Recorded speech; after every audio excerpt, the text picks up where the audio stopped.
Ya, jadi narasumber kita kali ini, hari ini kita menghadirkan khusus selain dari tingkat nasional, juga di tingkat Kota Medan, kebanggaan bagi kita semua. Ini merupakan sebuah kolaborasi persembahan dari Wihara Pubarama Buddhist Center. Dan perlu kita ketahui Bapak Ibu bahwa acara ini dan kami mengucapkan terima kasih atas partisipasi dan dukungan Anda semua. Karena acara hari ini, talk show kali ini, merupakan acara yang khusus dikemas sebagai bentuk apresiasi, bakti dan syukur dan didedikasikan kepada mendiang yang mulia Bhikkhu Jinadamo Mahatera. Mari kita bersama-sama mengatupkan kedua tangan kita dan mengucapkan sadu, sadu, sadu. Jadi semoga acara ini tentunya sangat bermanfaat. Tadi kita sudah mendengarkan apa yang disampaikan oleh motivator nomor 1. Tentunya tidak akan lengkap bila kita tidak mengundang narasumber kita yang kedua. Kalau kita lihat profil beliau yang dulunya kita lihat masih cukup slim ya. Saat ini kita lihat beliau sudah dengan sosok yang lebih berwibawa. Itu menunjukkan hokinya semakin besar. Jadi tidak salah kalau hari ini kita juga ingin mendengarkan penuturan beliau, bagaimana kiprah beliau hingga bisa hoki seperti hari ini. Terbukti dengan adanya hall yang luar biasa hari ini yang bisa memberikan kita kesempatan belajar hal-hal positif. Tepuk tangan. Ya, langsung saja kita undang narasumber kita, kedua narasumber kita maksud saya. Kita mengundang kepada Prakru Baidika Bhikkhu Aga Cito Tera, Bante Aga didampingi oleh Bapak Andri Wongso. Kita sambut dengan tepuk tangan.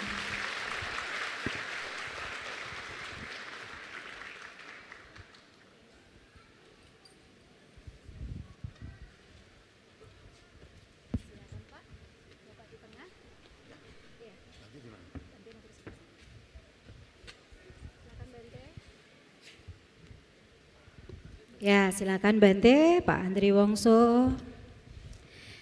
Ya, tadi sudah kita dengarkan semua pemaparan dari Bapak Andri Wongso. Tentunya di era ini sesuai dengan topik kita bahwa bakti dan hoki. Jadi kita bincang-bincangnya santai ya Pak, Bante. Kalau zaman now, zaman sekarang, kalau kita perhatikan, mungkin dulu kita butuh orang-orang yang pinter, ganteng, cantik, langsing, untuk bisa sukses atau harus pintar bicara nih Pak, pintar bicara. Oke ya anak-anak juga histeris karena happy ya, luar biasa. Nanti ya sepeda, nanti ada sepeda motor ya. Oke, jadi kalau zaman sekarang justru orang tidak mengandalkan bicara saja begitu Pak. Bahkan orang mengandalkan dengan tidak ganteng, tidak cantik juga bisa viral, bisa sukses. Justru ini memberikan keuntungan nih Pak. Zaman sekarang semua serba mudah. Mau sukses tambah gampang, nggak perlu cantik, nggak perlu ganteng. Jadi yang kurang cantik, kurang ganteng bersyukur Anda masih punya peluang untuk sukses. Ditambah lagi, nggak perlu modal uang banyak, cuma modal gayung Pak. Modal gayung aja bisa sukses, bener ya? Oke, itu tentunya instan. Nah di sini kita mau bincang-bincang sedikit dari apa yang mungkin dari Pak Andri Wongso. Tadi Anda cerita, saya mendengar bahwa Anda pernah mendapatkan mungkin hinaan atau orang-orang tidak percaya dengan Bapak. Kita tahu bahwa Bapak sendiri tidak sampai sekolah tinggi nih Pak. Kira-kira dalam perjalanan hidup Bapak, ada nggak pernah ketemu orang-orang yang mungkin menghina kita, bikin kita down? Kira-kira apa kiat-kiat yang Bapak terapkan sehingga Bapak bisa lalui dengan baik Pak? Udah pasti, terutama pada saat kita punya ide-ide yang kira-kira membuat kejutan. Mereka mentertawakan, meremehkan, mungkin bahkan menghina. Sebetulnya itu hal yang biasa aja. Respon dari orang luar kan macam-macam. Ada yang, oh bisa, ada yang, mimpil, nggak apa-apa. Tidak 1000 orang tidak percaya pada diri saya, itu hal yang biasa. Tapi kalau saya sendiri tidak percaya pada diri saya sendiri, itu baru binasa. Setuju ya? Nah maka menghadapi seperti itu karena memang sadar keadaan lemah, memahami orang lain berpandangan seperti saya. Memahami mereka tentang tidak positif terhadap saya, no problem. Yang penting saya tetap optimis, positif terhadap diri saya dan mau berjuang untuk sukses. Luar biasa. Tepuk tangan buat Pak Andri Wongso. Intinya kalau orang nggak percaya dengan kita, yang paling penting kita sendiri harus percaya dengan diri kita sendiri ya Pak ya. Tadi sudah kita ngomong tentang diri Bapak nih. Kira-kira bentuk dukungan orang-orang sekitar kita nih Pak. Misalnya contohnya mantan pacar gitu ya Pak ya. Besar nggak peranannya tentang kesuksesan Bapak? Seperti nomor 5 tadi saya bilang relationship. Saat sebelum mulai kita berjuang, penting kita punya mental. Saya mau berjuang, saya mau belajar, saya mau berusaha. Tapi di dalam kenyataan nggak bisa kita berdiri sendiri. Harus orang lain sekeliling. Maka pintar-pintarlah jadi orang untuk memposisikan diri di pergaulan sehingga kita sadar sukses tidak mungkin dicapai untuk satu orang. Maka hargai orang lain karena orang lain itu akan menjadi guru kita, pendorong kita untuk sukses. Luar biasa. Apa yang Pak Andri Wongso sampaikan itu seperti semua kena gitu ya, benar sekali. Makanya nggak heran sukses milik Bapak dan milik kita juga. Oke, Bante, kalau tadi Pak Andri Wongso sudah bicara tentang bakti, hoki, tentunya tidak lain adalah tentang moralitas. Kalau kita bicara tentang bakti terus hoki nih Bante, kan banyak orang mengaitkan kalau kita mau hokinya bagus, salah satunya berbakti. Nah, jadi kita lihat anak-anak sekarang, kalau mereka kita kasih tahu harus berbakti baru ada hoki. Itu gimana Bante agar kesannya tidak pamrih gitu Bante? Kan orang merasa biar dapat hoki, akhirnya dia berbakti. Menurut Bante gimana? Iya, selamat siang, namo sayang budaya, namo budaya. Oh, budaya. Tacehau. Ya, Amitovo, suhu yang sudah hadir. Jadi selamat siang semuanya lah ya. Jadi singkat saja, menyingkat waktu.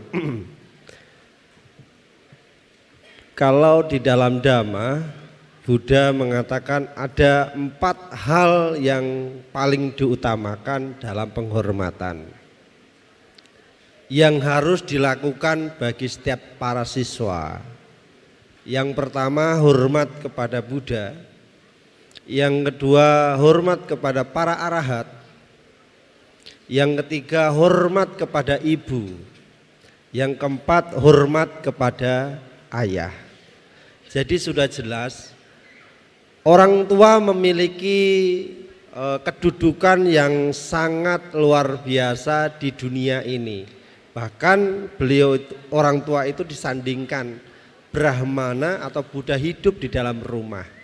Sehingga kalau dikatakan bahwa bakti kepada orang tua itu adalah satu kewajiban dan keharusan seorang anak.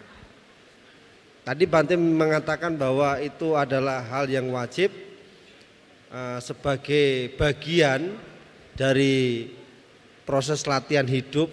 Karena namanya hoki tadi itu kan bukan datang dengan sendirinya, tetapi karena satu usaha.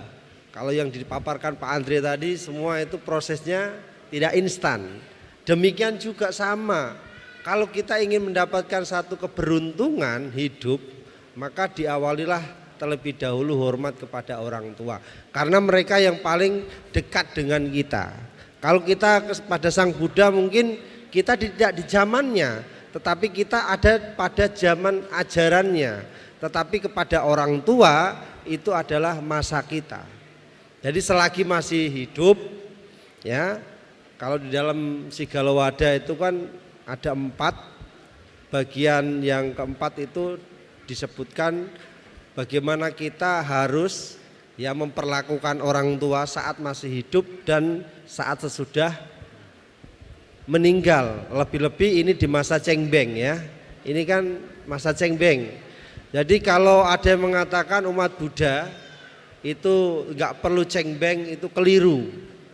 Nah, tadi juga Pak Andri menyinggung ya, itu adalah ajaran leluhur, warisan leluhur yang harus tetap dipertahankan sebagai bentuk bakti kita kepada mereka. Karena kalau kita bakti tidak ada kata tidak ya. Jadi kita harus tetap melakukan seperti itu. Patuh. Iya, tadi sebenarnya saya sudah mau tanyakan tentang cengbeng selaras dengan Buddhis atau enggak, Bante sudah jawab. Baik, Bapak Ibu saudara-saudari yang berbahagia, tentunya saya juga menyapa para pemirsa dimanapun Anda berada. Dalam bincang-bincang kali ini kami membuka kesempatan kepada Anda semua. Bagi yang ingin bertanya, nanti kita buka 2 termin ya Pak Bante. Kita buka 2 sesi termin tanya jawab, silakan Anda persiapkan dulu, nanti tinggal tunjuk tangan, kita akan berikan kesempatan untuk bertanya. Nah Bante, kalau kita ngomongin tentang hoki, tadi kan bakti itu adalah salah satu syarat untuk kita bisa memperoleh hoki. Jadi kalau dari sudut pandang Buddha Dhamma, hoki itu sendiri seperti apa Bante? Jangan kita nggak tahu, kita ngomong nggak ada hoki gitu, ternyata hoki itu sudah ada. Ya, dari sudut pandang Buddha Dhamma, hoki itu juga bagian daripada keberuntungan. Dan keberuntungan sendiri itu tidak datang dengan sendirinya. Ya, harus ada sebab akibatnya. Jadi semua tidak ada datang tiba-tiba secara instan, itu tidak.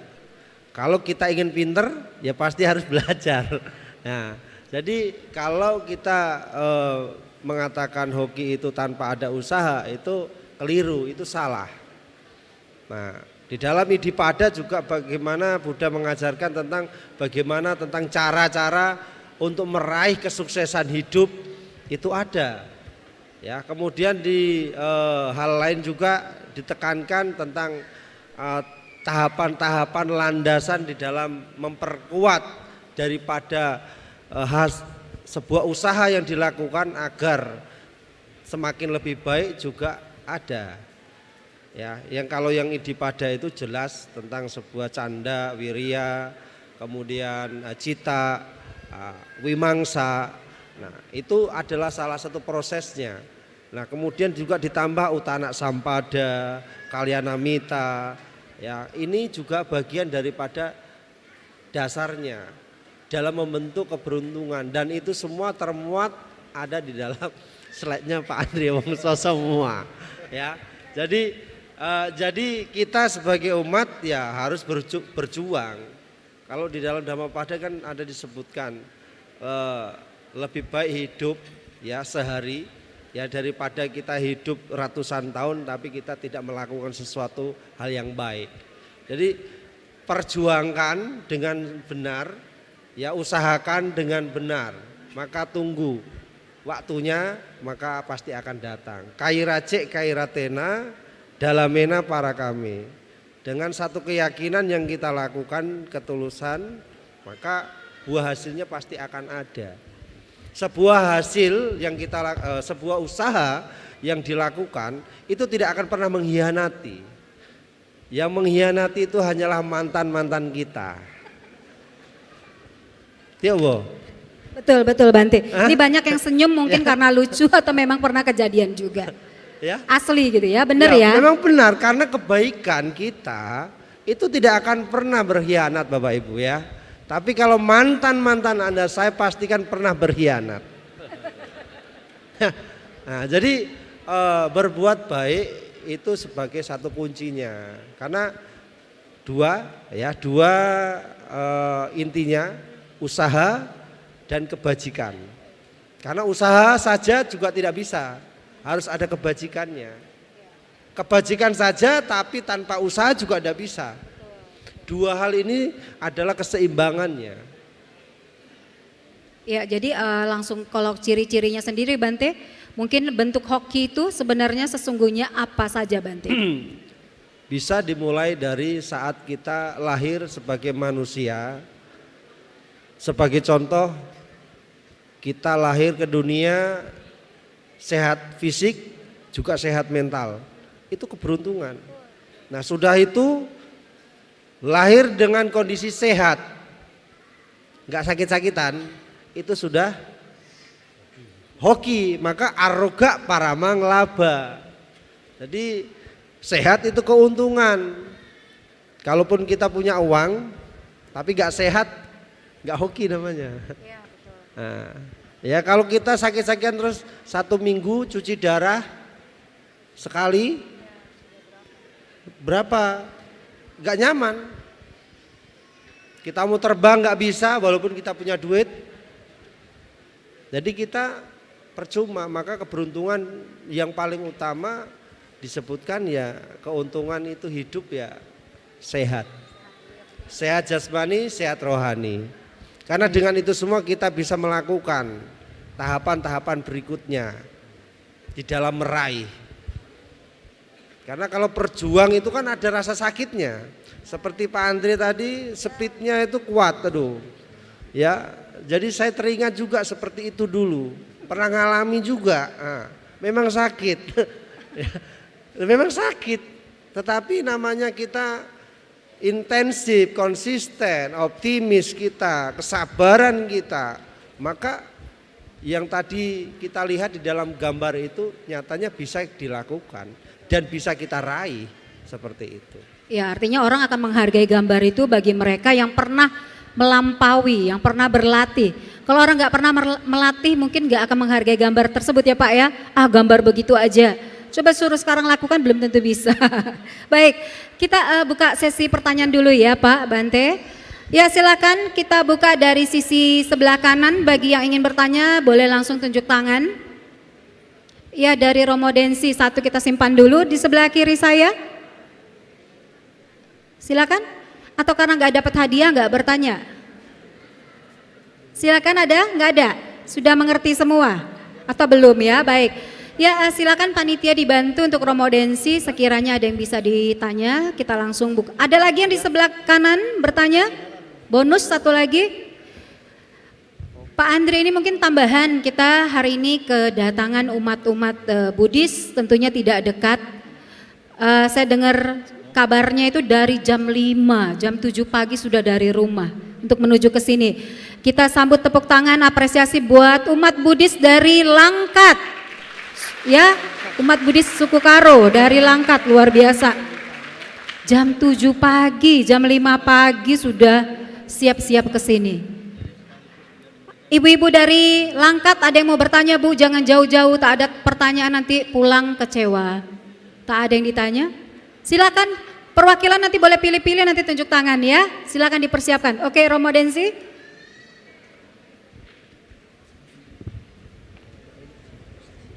Izin saya berdiri. Ini pertanyaan bagi juga termasuk kepada Pak Andre Wongso dan juga kepada Yang Mulia Bante Agacito. Romo agak tinggi Romo, mic-nya. Oh boleh. Ya.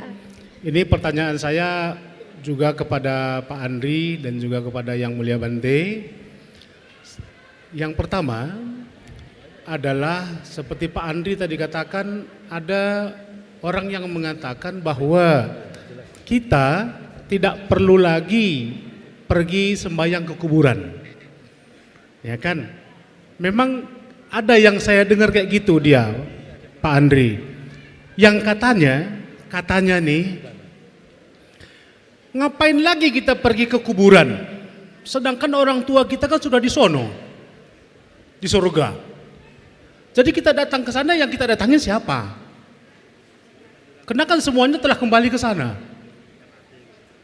Kita datang ke kuburan itu berarti kita hanya bertemu dengan kuburan. Orang tua kita nggak ada di situ lagi. Nah, ini bagaimana menurut pendapat Pak Andri nanti sebagai seorang motivator, dan selanjutnya kepada Yang Mulia Bante. Hal ini apakah secara dhamma sudah benar? Karena kita dalam hal ini tentu pahamnya kita tentu berbeda dengan yang ini. Walaupun kita umat Buddha senantiasa mengatakan semoga terlahir di alam bahagia menuju nibbana. Berarti dia nggak ada lagi di dunia ini, Bante. Udah pergi dia jalan dalam perjalanan nih. Kalau kita datang juga ke kuburan itu, yang kita temui di sana siapa? Saya rasa itu saja. Cukup jelas ya pertanyaannya? Iya, Oke, cukup. Terima kasih. Baik, untung cuma 2. Biasanya kalau Romo Densi terkenal banyak pertanyaan. Tepuk tangan untuk Romo Densi, luar biasa.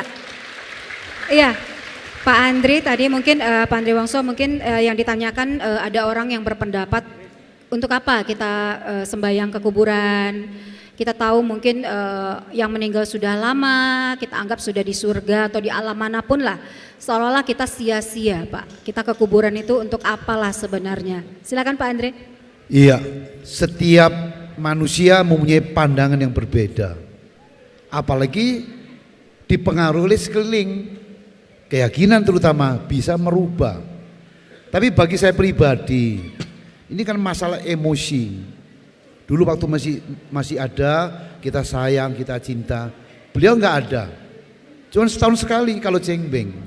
Ya. Jadi ini yang kita kedekatan itu adalah emosi, energi orang tua. Sama seperti kita. Buat apa sih nama sekarang di patung Sang Buddha? Bu, nggak usah nama sekarang. Tapi ada satu energi. Waktu saya bernama sekarang itu ada energi damai yang harus kita praktekkan. Ajaran yang bisa dipraktekkan, lebih ada kedekatan, emosi. Lalu kalau cengbeng kita datang, itu termasuk silaturahmi, sekeluarga datang, pendekatan, ada kedekatan di suasana seperti itu.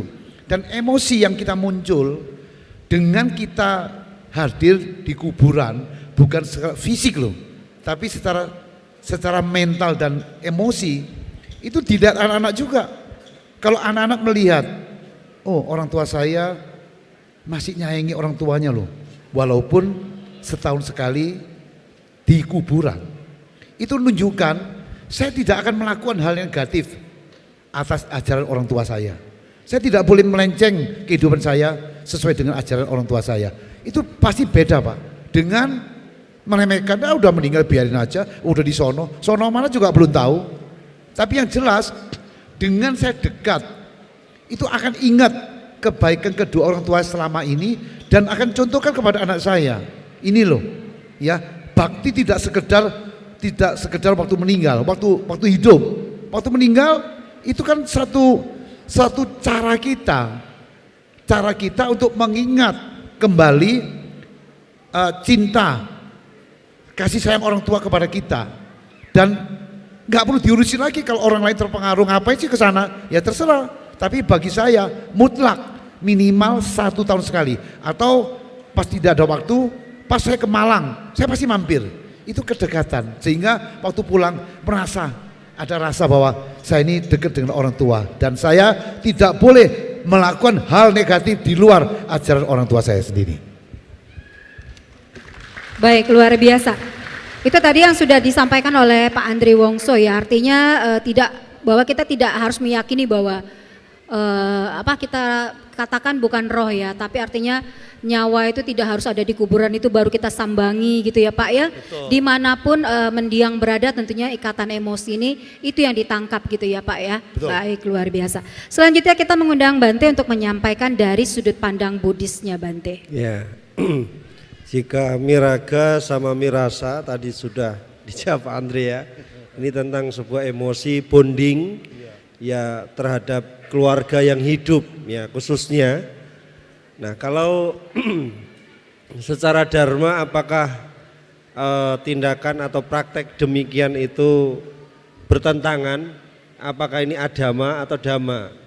Kalau kita runut ya tentang cara penghormatan bakti ya seperti yang tadi sudah saya singgung bahwa di dalam kitab ya khususnya di bagian Sigalowada Sutta itu sudah disebutkan dengan jelas, dengan gamblang. Maka kalau baca Bapak Ibu Saudara sekalian, kalau baca tolong jangan yang kutipan, tetapi bacalah yang keseluruhan. Karena apa? Biar enggak anti jadi namanya nanti kepada sisi tradisi. Ya, keliru. Nah, ini juga perlu juga sekaligus ya kita mau meluruskan. Tidak disebutkan di sana bahwasanya itu salah. Hormat kepada orang tua atau leluhur ya, itu bukan satu yang salah, itu bentuk penghormatan, itu satu bakti. Kita ke sana terlepas ada orangnya atau tidak. Tadi sudah disinggung, kita kan membangun bonding. Ya istilahnya sama. Kita ke wihara ngapain? Kita ke wihara ngapain? Toh Buddha nggak ada di wihara. Ya enggak? Di wihara ada Buddha enggak? Tapi Buddha ada di dalam keyakinan kita, batin kita. Tapi kita ketika ke wihara butuh rupang tidak?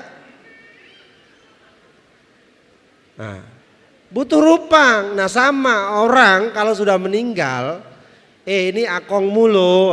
Akong yang mana Pak? Ya memang nggak lihat, udah nggak tahu anak-anak kita atau cucu-cucu kita. Tetapi kita bisa inilah, ya mungkin kuburannya itu adalah satu petilasan akhirnya, ya apa namanya, nisan. Nah itu sebagai pertanda. Sama ketika kita pergi Damayatra ke India, kita ke Isipatana, kita ke Weluwana sampai ke Bodhgaya, yang kita datangi apa? Petilasannya kan, sama, tidak jauh berbeda. Buddha di mana sekarang? Udah di Nibbana, ngapain kita ke India? Tetapi ada di dalam ajaran. Dianjurkan kepada para siswa agar yang memiliki kesempatan waktu agar ke sana. Demikian juga tidak jauh beda dengan kita datang ke pekuburan. Dan hal ini semua agama melakukan. Maka kalau ada yang mengatakan sebenarnya keliru, salah berarti. Ini terlalu ekstrim. Ya. Karena kita harus ingat bahwa sebelum kita mengenal ajaran agama, kita telah mengenal ajaran keluarga. Nah, ajaran keluarga itu dimulai dari mana? Bakti. Nah, kita itu datang ke pekuburan tujuannya ya sebagai landasan itu. Ya, jadi tidak ada masalah. Ya, kita walaupun katakanlah namaskara ke sana atau bersujud di sana itu tidak masalah. Kita bukan menghormat batu nisannya, tetapi kita menghormat akan jasa-jasanya. Sama seperti kita hormat di depan rupang Buddha. Kita bukan hormat pada sesosok wujud patungnya, tetapi kita hormat kepada akan jasa-jasanya. Jadi Bapak Ibu semua sekalian, kalau ada ya yang berpikir Buddhis itu anti dengan tradisi demikian, itu keliru. Bahkan semua budaya ada. Kalau orang Tionghoa namanya cengbeng, ya. Kalau kami namanya nyekar. Nah, Bapak Ibu kemarin itu 1 hari sebelum Ramadan, itu orang pada datang ke ziarah, ngapain? Nyekar namanya. Tradisi ini dimulai dari zamannya kerajaan Majapahit. Kerajaan Majapahit yang menetapkan itu adalah Hayam Wuruk. Karena sebagai penghormatan beliau kepada Gayatri. Ya. Dan akhirnya setiap menjelang hari raya, dulu itu Waisak. Ya, dulu itu Waisak. Ini tapi sikit-sikit lah ya. Enggak apa-apa biar tahu ya. Nah, jadi akhirnya berkembang masyarakat Jawa sehingga akhirnya sampai sekarang ya diterapkan. Bahkan saudara kita yang dari Muslim pun menerapkan hal yang sama itu. Karena tidak terlepas ini pengaruh dari kerajaan Islam Demak Raden Patah pada masanya itu. Tetapi itu sama ya. Kalau kita mungkin ke yang lain juga pasti ada. Di Hindu lupa namanya saya. Yang di Hindu lupa saya, tapi ada juga. Jadi semua agama itu melakukan karena itu adalah wujud daripada prakteknya. Tapi kan dasarnya emosi, kondisi batin itu yang mendorong seseorang melakukan. Karena apapun bentuknya, wujudnya itu tidak masalah. Yang penting kita dasari dengan satu keyakinan. Seperti itu. Jadi intinya di sana. Ya, intinya semua kembali hampir sama apa yang Pak Andri sampaikan dengan Bante. Intinya dari bukan cuma sudut pandang Buddhis tapi semua agama sebenarnya sama, yaitu lebih ke esensi rasa menghormat dan menghargai budi luhur para orang tua dan para leluhur. Rasa Betul Bante. Kalau ngomong Rosso ini sangat panjang sekali dan menarik sebenarnya. Baik, kita buka satu sesi pertanyaan lagi. Mungkin ada yang sudah terpikirkan ingin bertanya. Ada dari sisi kiri? Oh ada, dari CD, silakan. Sarjana Profesional Buddhis Medan. Ya.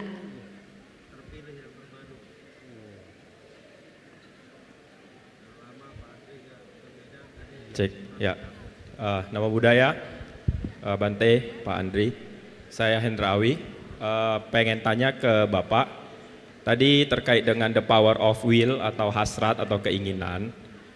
Itu kan tadi dikatakan kita harus bersungguh-sungguh, berdedikasi, pantang menyerah untuk mencapai itu ya. Namun kadang-kadang di kehidupan ini kan orang bilang juga kita harus realistis juga ya. Jangan hanya optimis saja, tapi realistis bahwa kadangkala kemampuan kita memang tidak mampu mencapai apa yang kita inginkan, walaupun keinginan kita luhur nih. Mau bangun satu apa misalnya gitu, tapi kemampuan kita yang kita miliki itu nggak mumpuni. Bagaimana Bapak, apakah ada tip bagaimana kita tahu batasannya kapan harus bersikap optimis itu dan kapan harus bersikap realistis itu? Kemudian kepada Bante juga, pengen tanya juga, kalau di Buddha Dharma Bante, kira-kira keinginan seperti apakah yang pantas kita miliki sebagai umat Buddha dan keinginan seperti apakah yang tidak seharusnya kita miliki sebagai umat Buddha? Mungkin itu Bante dan Pak Andri, terima kasih Cidharma. Ya terima kasih Pak Andri udah dapat ya poinnya, jadi saya ulang. Tadi disampaikan bahwa ada power of hasrat gitu.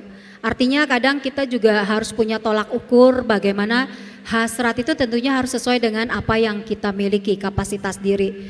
Mungkin apa batasan-batasan yang harus kita miliki atau tips-tips sehingga kita tahu mana batasan yang masih standar agar kita bisa sukses gitu Pak Andre. Ya. Sering kalau awam sebaiknya memang seperti itu, menahan dalam posisi yang realistis baru diambil. Ternyata di dunia ini semua yang tercipta aneh-aneh itu yang tidak realistis semua, mulai dari HP, pesawat terbang, mobil, motor, apa saja tidak realistis. Lebih dari itu, maka dibutuhkan kekuatan hasrat tadi loh, untuk membuat mimpi terjadi. Pasti hasil yang spektakuler, bukan yang biasa-biasa, bukan realistis saja.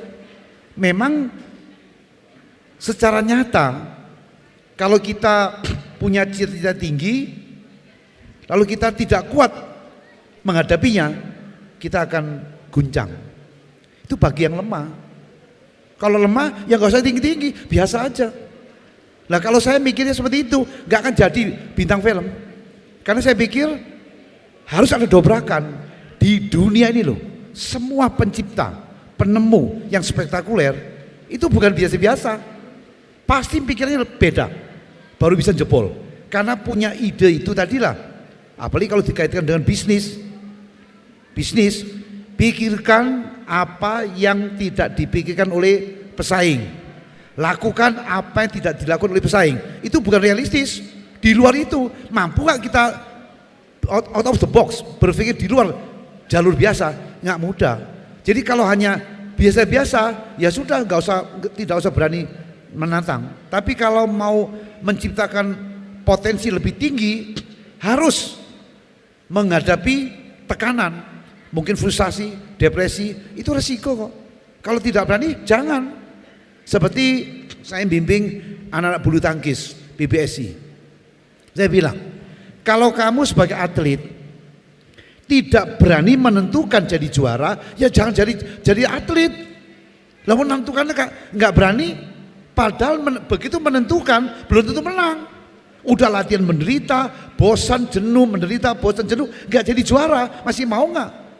Kalau selama saya bilang saya masih mau, siap menderita. Kalau nggak mau, jangan. Jadi akhirnya begitu dia punya cita-cita, saya mau latihan keras, mungkin juara. Kenapa mungkin nggak ada yang pasti? Karena semua orang yang atlet dunia 1 sampai 20 sama gilanya latihannya. Itu realistis, nggak realistis. Latihan gila-gilaan. Selama mau memberi lebih, mungkin sukses. Jadi sama. Ukurannya nggak ada ukuran. Ukuran kembali pada kita. Mau nggak dobrak? Kalau nggak mau, ya jangan. Seperti saya sekarang telah menemukan senam AW. Lutut saya dulu cedera, sudah sembuh ya lututnya. Kalau tadi sakit saya badminton ketarik tuminya. Buat saya, target saya bukan Indonesia loh. Target saya akan di ketemu presiden supaya senam AWS 3 dikukuhkan sebagai senam terapi nasional. Mimpi terserah, saya akan ciptakan itu jadi. Bahkan motonya senam AWS 3 menyehatkan dunia, perekat bangsa dan memperpanjang usia. 3 poin. Itu mungkin bagi orang, wah susah. Enggak. Saya yakini akan terjadi. Enggak tahun ini, tahun depan. Enggak tahun depan, tahun depan lagi. Enggak tahun depan, terus sampai saya meninggal dunia. Terus fight habis. Sukses gitu ya. Luar biasa. Jadi intinya memang batasan itu ya tidak terpaku kepada seseorang karena yang penting ada niat dan mau belajar ya Pak Andri ya. Benar. Jadi karena seorang leader itu pasti harus berbeda. Extraordinary. Baik, dari sudut pandang Buddhisnya bagaimana Bante? Ya, dari sudut pandang Buddhis, ya kalau kita lihat perjuangan Sang Buddha itu udah jelas. Buddha itu melampaui daripada manusia biasa lainnya. Ya memang kalau kita ingin mencapai satu tujuan tertentu atau ingin mencapai satu harapan yang kita inginkan, maka kita harus siap. Dari awal harus siap. Sama ketika waktu saya memulai, bisa dibilang babat alas. Ketika saya memulai debut saya menjadi seorang samanera biku dan sampai hari ini.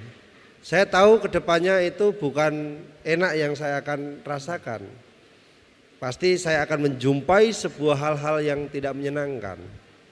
Dan itu saya buktikan dan memang betul-betul drop waktu itu saya saat sempat saya hampir mau lepas jubah.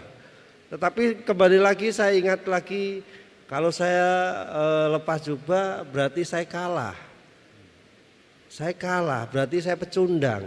Berarti saya ini selama ini berarti sia-sia. Jadi itu akhirnya saya munculkan motivasi kembali diri saya sendiri karena nggak ada yang memotivasi. Jadi memotivasi diri sendiri. Harus optimis kan kita. Jadi ya udah, saya sudah memutuskan di sini dan saya harus bisa. Dan saya lakukan itu tahap demi tahap karena kita umat Buddha diajarkan untuk bijaksana kan. Jadi kalau tadi kan pertanyaannya kalau tidak punya artinya satu kemampuan, hasratnya keinginan hasrat kita enggak. yang sesuai dengan dari sudut pandang agama Buddha. Iya enggak, dia sendiri kan tadi bertanya ke saya tentang bagaimana keinginan bagi perumah tangga, tetapi ketika kita tidak memiliki kemampuan itu, jadi sudah melakukan, tetapi begitu saja, kan pasti akhirnya kadang orang males, udahlah, putus asa. Nah, itu akan pasti dialami semua orang, nggak ada, semua orang mengalami itu. Nah, tetapi ketika kita mampu mengalahkan rasa itu, saya yakin semua bisa. Ya, jadi cuman bedanya adalah kita bersabar dengan waktu. Tetapi bukan berarti kita bersabar dengan waktu itu diam, tidak mengerjakan apapun. Tetap melakukan, mengerjakan, tetapi di sini kita dengan bijak, tidak memaksakan diri. Tetapi tetap kita melakukan. Ini adalah satu konsisten gitu loh. Jadi ya kalau dibilang apakah umat Buddha itu boleh anti mainstream, ya tergantung dari sudut pandang mana.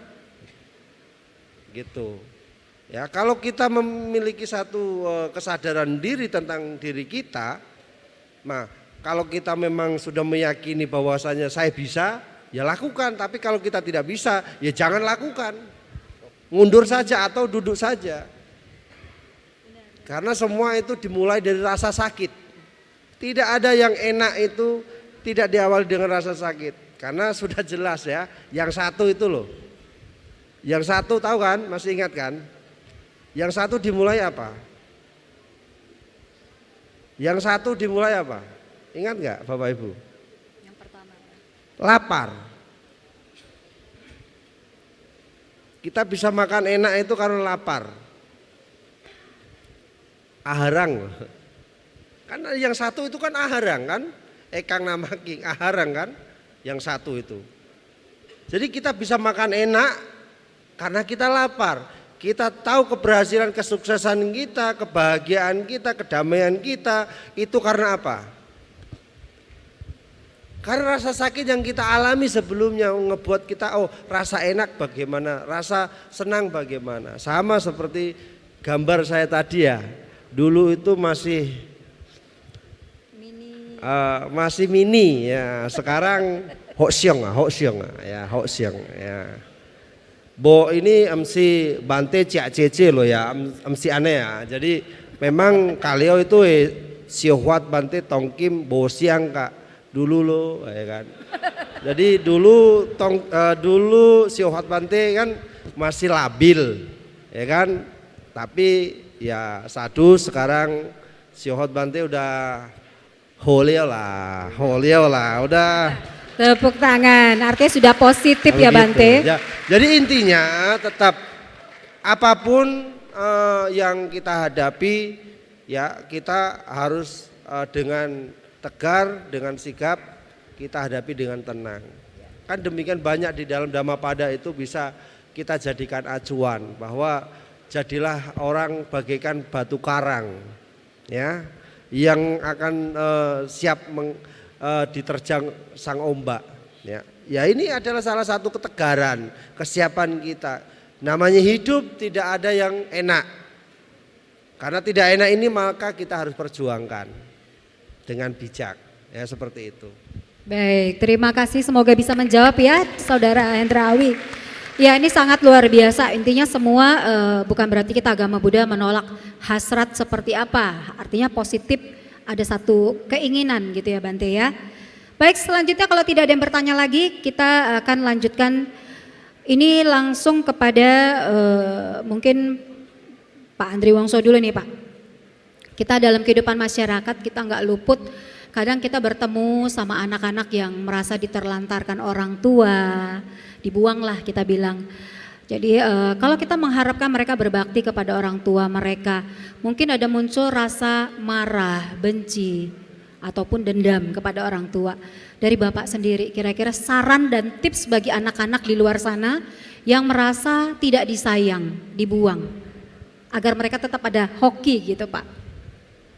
Pada pertumbuhan anak-anak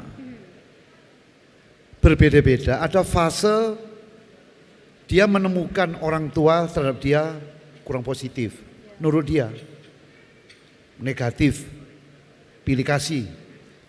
Respon anak ini menyimpan dendam tadi pelan-pelan. Pada saat mungkin 2-3 tahun kemudian dia memberontak.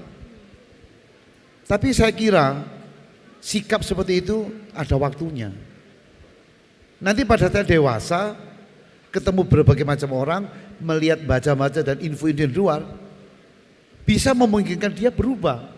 Di samping kedua orang tua harus memberikan kesabaran, keuletan, bimbingan, memberikan layanan kepada anak tadi. Baru ada keseimbangan. Jadi saya kira saat tertentu anak ini pasti berubah. Enggak berubah pun batasan waktu dia dewasa atau menikah pasti berubah. Sering banyak contoh seperti itu. Maka di sini dibutuhkan kedua orang tua harus lebih sabar, mungkin introspeksi kalau ada mungkin sikap-sikap yang tidak cocok dengan zaman anak sekarang, memungkinkan itu terjadi. Jadi introspeksi dari orang tua dan anak tadi memungkinkan setelah dia bertumbuh ada pikiran apapun terjadi kedua orang tua masih dibutuhkan. Intinya mungkin lebih cocoknya mungkin anak itu justru akan sadar tentang betapa besar jasa orang tua pada saat mereka kelak jadi orang tua ya Pak ya. Iya, seringkali ya begitu.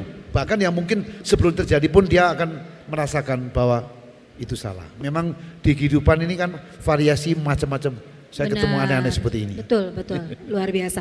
Baik, sangat menarik sekali kalau kita bicara tentang anak, orang tua. Kita kan nggak jauh dari bakti dan hoki.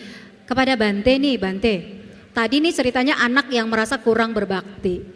Tapi sekarang ketemu kasus anaknya berbakti. Tapi ketemu orang tuanya luar biasa. Sangat kita bilang kalau bahasa premannya bilang pengeretan gitu ya Pak ya. Artinya nuntut anak tuh misalnya ya sebulan harus kasih uang belanja, cai lui lah atau apapun, uang rantang, uang jajan gitu ya. Artinya ada tipe-tipe orang tua nuntut. Dia suka cerita nih Pak, wah anak orang lain bisa kasih orang tuanya ke Australia, kemana gitu, sedangkan dia nggak pernah gitu ya. Jadi anak juga susah sebenarnya ketemu orang tua yang terlalu menuntut. Nah, tips dari Bante seperti apa? Ya, mudah-mudahan yang duduk di sini nggak ada seperti itu. Kalau ada terlalu ya. Ya mudah-mudahan kan. Jadi ya harapan orang tua itu nggak ada lah punya pemikiran demikian. Mosok yo minta pamrih sama anaknya kan gitu. Ya, kalau Bante menyikapi hal demikian, bagaimana kan sikap anak kepada orang tua yang harus dilakukan kan begitu. Ya, apapun ceritanya, apapun kondisinya, mereka adalah orang tua kita. Karena kan tidak ada ceritanya mantan orang tua. Ada itu hanya mantan pacar. Ya, nggak ada mantan orang tua, adanya mantan pacar. Nah, karena tadi juga saya sudah singgung kedudukan orang tua itu sangat tinggi di dalam agama Buddha, maka kita harus ingat seapapun perilaku orang tua, cara berpikir orang tua misalkan ya menuntut ini dan itu ya. Kalau memang kita mampu ya lakukan, kalau tidak mampu ya sudah diamkan saja. Jangan kita membangun sebuah pemikiran rasa benci kita, rasa tidak senang kita lebih-lebih berniat untuk mengirimkan ke ya panti jompo tadi ya, jangan sampai berpikiran seperti itu ya, jangan sampai berpikiran seperti itu. Tapi intinya ya kita nggak usah merasa itu jadikan satu beban. Tetapi yang kita berikan kepada mereka, yang kita kasih kepada mereka, yang kita berikan kepada mereka semuanya sepenuhnya itu bagian daripada kewajiban anak kepada orang tua. Udah. Nggak usah kita memikirkan hal-hal lainnya. Karena ketika kita memikirkan sesuatu yang negatif akan muncul pikiran negatif-negatif lainnya semakin menggerogoti. Positif saja. Nah, meskipun kadang itu nggak betah Bante, ayo Bante tiap hari merepet aja. Begini saja dah. Selagi masih hidup, daripada nanti nggak hidup, nggak ada yang ngerepetin kita. Ya, selagi masih hidup biarkanlah. Dia mau seperti apa, bagaimana, biarkan. Karena mereka sudah memberikan satu hal yang terbaik, tidak bisa digantikan oleh apapun. Melahirkan kita, membesarkan kita. Itu nggak bisa dinilai dengan harga lagi loh. Nggak bisa dinilai dengan materi lagi loh ya. Jadi kalau misalkan ada yang demikian, maka kita cukup tenang. Ya senyumin saja walaupun grundel hati kita, gerutu hati kita, diam saja. Baik, gitu. jadi ini Bante kan lebih ke anaknya. Tapi jangan orang tua yang pulang dari sini setelah lihat acara talk show kali ini kan merasa, oh kamu harus berbakti biar ada hoki gitu. Terus jangan maksa juga ya Bante. Baik, mungkin itu saja Bante ya dari Pak Andri Wongso juga. Kurang lebih sudah sangat luar biasa sekali waktu yang diberikan. Semoga bisa memberikan inspirasi kepada kita. Bagi Bapak Ibu, saudara-saudari sedama yang masih memiliki pertanyaan, mungkin boleh nanti WhatsApp kepada panitia agar bisa diteruskan kepada Bante dan dijawab secara pribadi. Tentunya sebelum kita akhiri dari bincang-bincang talk show kita kali ini tentang bakti dan hoki, izinkan saya memberikan sedikit masukan bahwa kita sama-sama belajar hari ini. Bagaimanapun kita sebagai anak, kita harus selalu ingat akan budi jasa para orang tua leluhur itu adalah penting. Selain untuk bukan hanya hoki, tapi juga membuat kita lebih memiliki etika yang positif, itu adalah rezeki bagi kita ke depannya. Sedikit kutipan yang bisa kita ambil dari Manggala Sutta bahwa membantu ayah dan ibu, menyokong anak dan istri, dan bekerja dengan bersungguh-sungguh itulah berkah utama. Berdana dan hidup sesuai dengan dhamma, menolong sanak saudara dan kerabat, serta tidak melakukan pekerjaan tercela, itulah berkah utama. Jadi Bapak Ibu yang sudah hadir hari ini sudah mendapatkan inspirasi positif dari Pak Andri Wongso dan Bante Agacito. Tentunya adalah sebuah hoki yang akan Anda bawa pulang dan Anda bagikan kepada keluarga dan lingkungan Anda.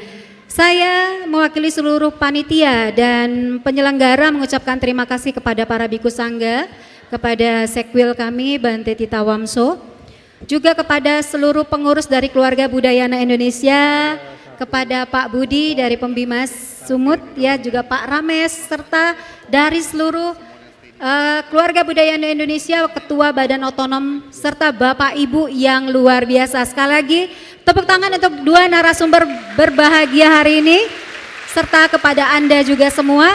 Demikian acara talk show kali ini telah berakhir. Apabila ada hal yang kurang menyenangkan atau kurang sesuai dengan harapan, kami mohon maaf, semoga menjadi berkah bagi kita semua. Sadu, sadu, sadu.